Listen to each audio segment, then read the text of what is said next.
హరి ఓం శ్రీ గురుభ్యో నమ శ్రీ మహాగణాధిపతే నమ శ్రీ వెంకటేశ్వర స్వామి నమః. ఏమిటి ఏకాదశి వ్రతం? ఎందుకు ప్రతి నెలలో 2 సార్లు ఉపవాసం ఉండాలని శాస్త్రాలు చెబుతూ ఉన్నాయి? ఏకాదశి అంటే చంద్రపక్షంలో 11వ రోజు. ప్రతి నెలలో శుక్లపక్షము, కృష్ణపక్షము అలా 2 రకాల ఏకాదశులు వస్తాయి. ఈ రోజు ఉపవాసం ఉండడం వల్ల మన శరీరంలో వృద్ధి జరుగుతుంది, మనస్సు ప్రశాంతంగా ఉంటుంది, ఆత్మకు ఆధ్యాత్మికత శక్తి పెరుగుతుంది. శాస్త్రాల ప్రకారము ఏకాదశి రోజున చంద్రుని ప్రభావము మనస్సుపై ఎక్కువగా ఉంటుంది. మన శరీరంలో 60% నీరు ఉంటుంది.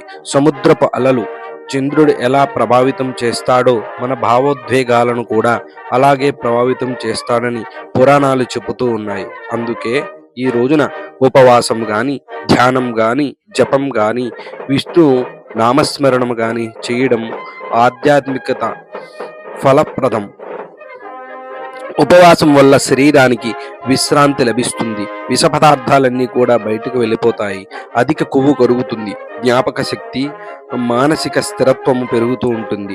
ఆధ్యాత్మికంగా చూస్తే ఏకాదశి వ్రతము మోక్షానికి దారితీసే పవిత్ర మార్గము. ఒక ముఖ్యమైన ఏకాదశులు కూడా ఉన్నాయి. నిర్జల ఏకాదశి, నీరు కూడా తాగకుండా చేసే కఠిన ఉపవాసము. శయన ఏకాదశి, చతుర్మాసము ప్రారంభమయ్యే రోజు. వైకుంఠ ఏకాదశి, వైకుంఠ ద్వారాలు తెరుచుకునే మహాపవిత్రమైన దినము.